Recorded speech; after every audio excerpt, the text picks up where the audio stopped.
Hi everyone, it's Tara here and welcome back to my pregnancy vlog where I'm currently recapping week 37 of pregnancy.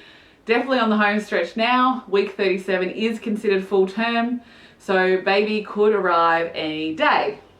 Hopefully it lets me get my hair done tomorrow. I've got a hairdressing appointment. After that, I'm ready to go. And see, my hair's still done. This is actually still from last week. I've just been putting dry shampoo in it, but my hair is still done and it's not in a man bun, so super proud. Second week in a row. Baby is as big, according to the What to Expect app, baby is as big as a canary melon. I have no idea what kind of melon that is, but I just feel like every week now the baby is a melon, just a different kind of melon. Or the baby is as big as Winnie the Pooh's jar of honey, however big that is. So weight update. I did weigh myself. I don't weigh myself often. I feel like my weight's been not too bad with the pregnancy. And I did weigh myself today and I've put on a total of 10 kilos. I did feel like I'd be a little bit more. I think last time I weighed myself was about 2 or 3 weeks ago and I'd put on a total of 8 kilos. So I have in the last few weeks put on that 2 kilos, which I can definitely tell my stomach has just exploded. Even in the last 2 or 3 days, I actually thought I would have put on a little more weight. Excuse me, indigestion. Because that's how it feels. But 10 kilos so far throughout pregnancy. Obviously, depending on how far I go, because it can go up to 42 weeks, I may put on a little bit more. But I won't probably weigh myself again if I'm honest, so I'm happy with kind of where I'm at. So yes, 10 kilos. Belly is certainly popped. Let me know it's up there for a minute. So this is the bump update. Living in these leggings since starting to get a little bit cooler. So that is my bump update. We had a midwife appointment this week. Oh, sorry, just get comfortable. She came and did a house visit and was here probably for about an hour and a half, just discussing, what to expect when going into labour.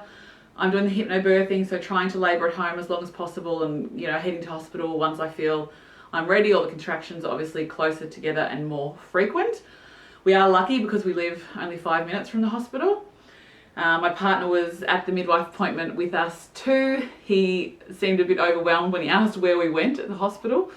And my midwife was explaining it, saying, oh, you go down this here, turn here, you go left, and you go up to the yellow level, and then you go to level B.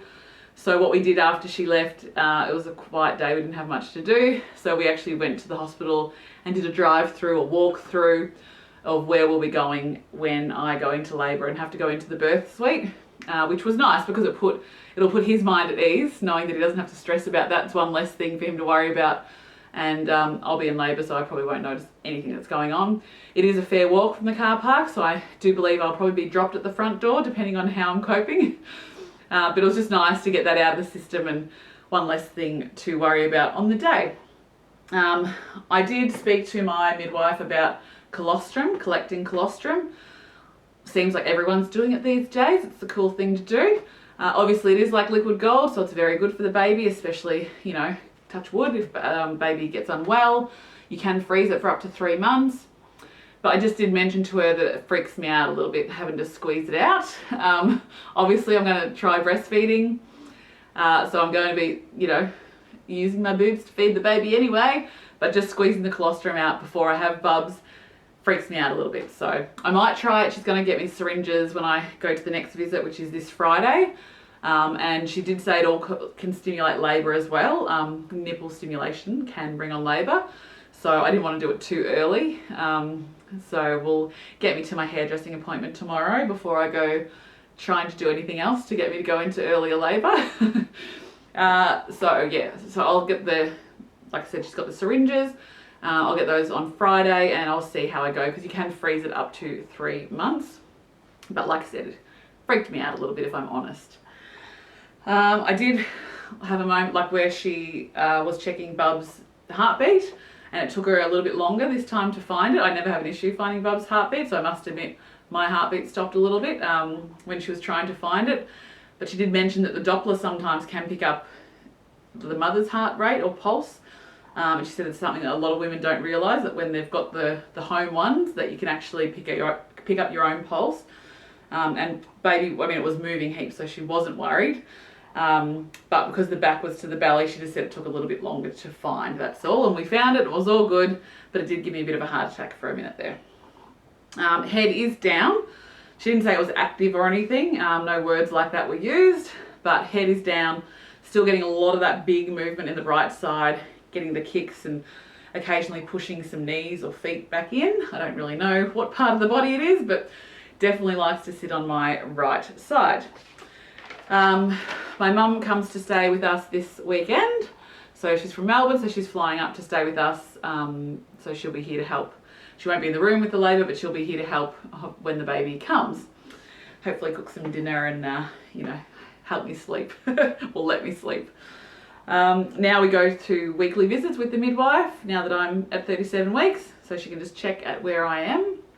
I have upped my raspberry leaf tea. She has said that I can have, you know, copious amounts now. I've been trying to have about 3 a day. Still been eating the medjool dates, doing the exercises. I did get a medicine ball, so I've been doing the bouncing on the medicine ball. I must admit this week though, I have had lower back pain. I haven't really struggled with back pain a lot in this pregnancy, but this week, I don't know if it's just because my belly feels like it's dropped a little bit and everything's getting heavier, but my lower back is definitely feeling it. I did read it can also be a sign of labour, not necessarily straight away, but you know, in the next week or so, but definitely feeling the pain in my lower back. And I have, this might be too much information, but I have had loose stool. So everyone's like, oh, the iron tablet's going to make you constipated. No, if anything, it's gone the opposite. And I don't know, that's also apparently a sign of your body getting prepped for labour because it's clearing everything out. So whether that's true or not, I will let you know. Or if you don't see a video from me next week, maybe that is a sign. Yeah, so like I said, I've got lots of movement still. I've got a hair appointment tomorrow, so the baby can't come before that because who knows when I'll get back. And my belly, for those playing at home, is still an innie. It's a very flat innie and it looks like just a little smile on my stomach, but it hasn't popped out yet, so I don't think it will. Our hospital bag is packed and ready to go. We may not be, but the hospital bag is. So that's another thing we don't have to worry about now. So we're pretty organised. We just need baby to come and yeah, greet us with their presence, boy or girl. Time will tell.